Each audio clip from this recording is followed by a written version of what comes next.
Em nome do Pai, do Filho e do Espírito Santo. Sede da sabedoria. Rogai por nós. Então, Padre Gobi, sua mensagem de 23 anos atrás. O Consolar Maria. Estamos no mês de Maria, mês de maio, importante a mensagem para encaminhar a meditação desse mês. Estamos nos preparando aqui na comunidade, vamos ter também na comunidade de Luartes novas consagrações como a escravidão perfeita de Maria.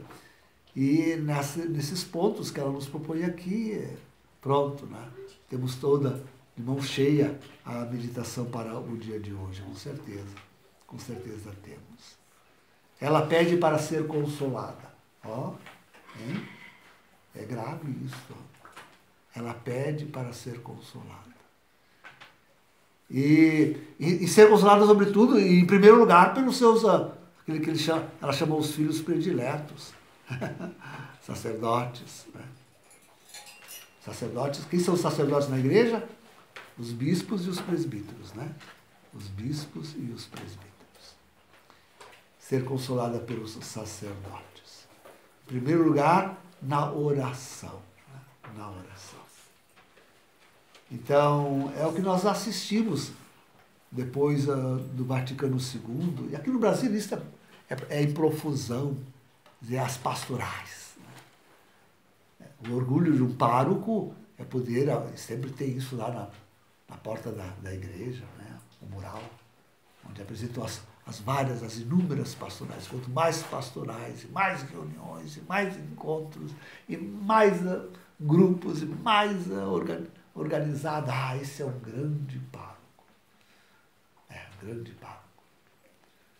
Esse pároco muito organizados em suas paróquias, que não tinham tempo para mais nada. Nem é possível ir a todas as reuniões. Não é possível ir a todas as reuniões. Eu mesmo, para poder ainda manter alguma vida, com todas as outras atividades, imagina como juiz e como professor, então aí a coisa... Aí a coisa realmente...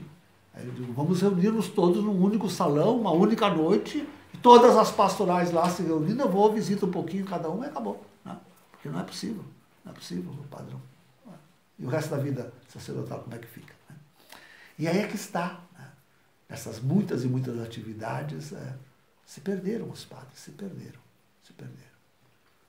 Tornaram-se homens ocupados demais com os homens, e não tem mais tempo para Deus. Esse esvazia uma alma.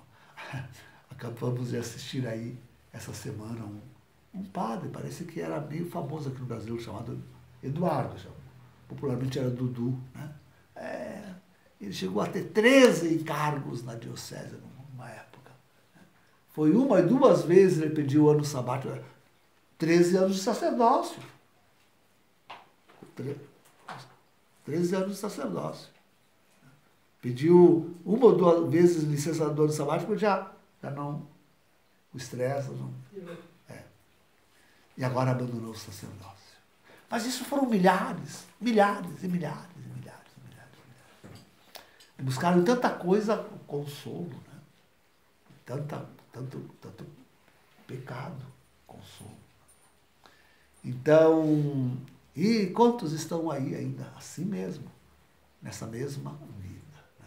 Nessa mesma hiperatividade. E na própria alma e para Deus, nada. Uma missa rezada às pressas, esta missa ainda de Paulo VI Bonini, né? Rezada às pressas e sem. Então, se o sacerdote não liga mais o homem a Deus, só liga os homens entre si, só na horizontal, perdeu a sua função, perdeu totalmente a sua função. O sacerdote é, antes de tudo, para buscar os interesses dos homens diante de Deus. E os interesses de Deus diante dos homens. Os interesses de Deus. Não qualquer outro interesse. De Deus. Perdendo essa dimensão. Bom, torna-se um profissional, pode ser muito bom, etc., mas não passa disso. Não passa disso. E daí, é claro, bom, agora outro ponto é terrível, a unidade da igreja, né? A unidade da igreja. E a unidade que vem de cima, que vem do Romano Pontífice. Claro, isso há 23 anos atrás, há 5 anos que nós estamos sem pontífice. Né? Temos lá um antipapa. Com ele, nem Nossa Senhora, nem o céu, ninguém quer a nossa unidade. Tá?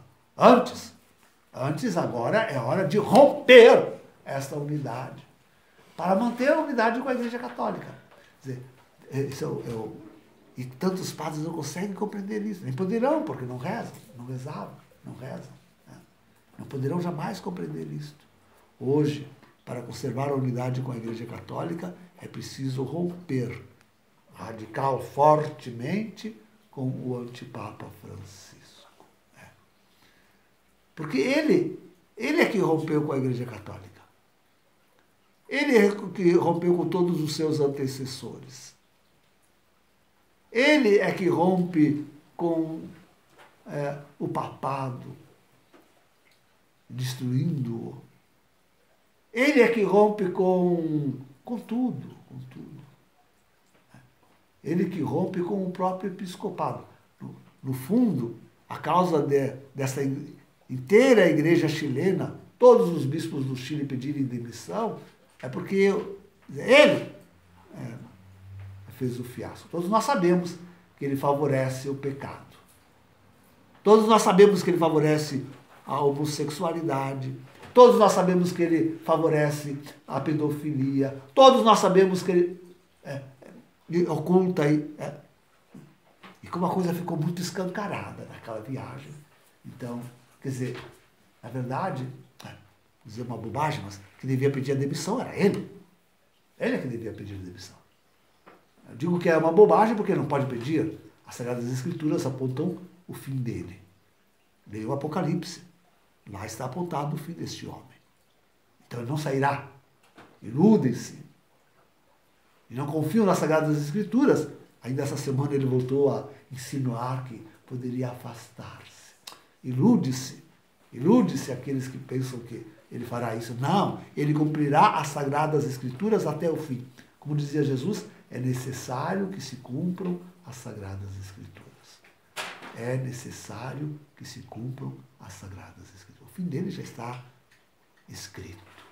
Está nas Escrituras. Né? Já está. Então é bobagem isso, é bobagem. Ele não se demitirá. Mas continuará afundando a igreja e a unidade da igreja.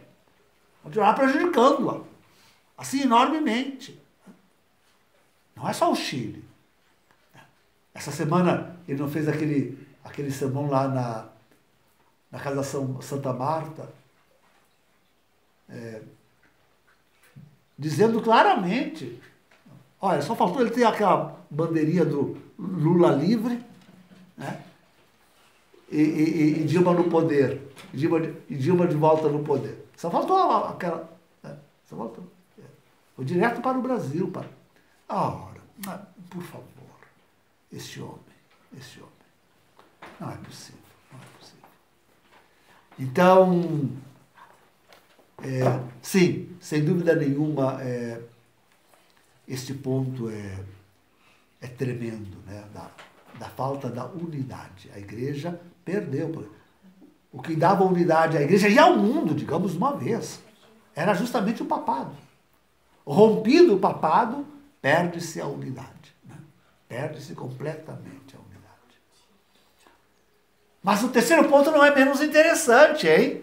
Para nós. O terceiro ponto apresentado aqui na meditação do Padre Gobi não é menos interessante, sobretudo para nós. Ela diz que, sim, sobretudo para esse nosso tempo, é importante as mensagens que vêm do céu. Mas como se situar? Como um sacerdote pode se situar neste mundo e nesta igreja se ele não está atento e não acredita que as mensagens que nós recebemos são autênticas, são verdadeiras, vêm do céu. Que nós estamos verdadeiramente no fim dos tempos, que estamos assistindo a crucifixão, a morte da igreja, que logo virá o castigo.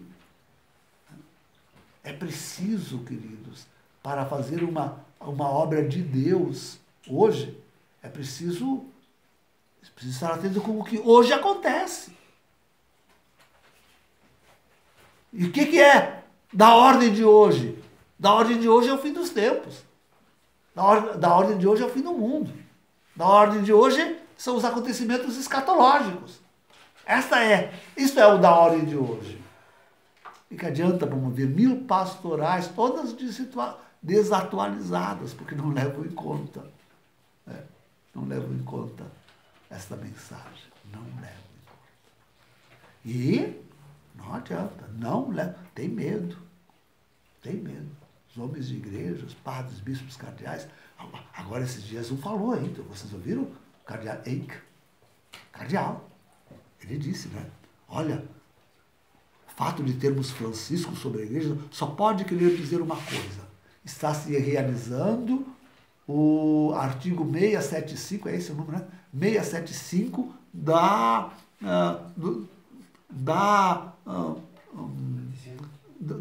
não, 675 do Catecismo da Igreja Católica. Do Catecismo da Igreja Católica. Isto é, a igreja está passando pela prova final. A igreja está passando pela prova final. Falou? O problema é os leigos, padre. Os padres sabem. Não, mas não adianta saber, tem que agir de acordo. Tem que agir de acordo. Esse é o problema, saber, encher a cabeça e não agir. Não agir, continuar na pastoralzinha de acolhida, não adianta. Tem que agir de acordo. Agir de acordo é formar comunidades, é retirar-se, é criar refúgio. Isto é agir de acordo. O resto, eles estão preocupados com as festas. Continua. Mesmo. Então não estão ouvindo as mensagens. Não se abriram àquilo que o céu hoje quer de nós. Não se abriram. E não responderão. E o povo continuar assim, cego e sem direção, rumo ao abismo. Tremenda realidade. Terrível realidade. Cego, sem direção, rumo ao... Com 1001 pastoral, cheio de atividade, sem nenhuma oração, conduzindo o povo ao abismo. Não sabem e não querem rezar. Não querem. Pai, do Filho e do Espírito Santo. Amém.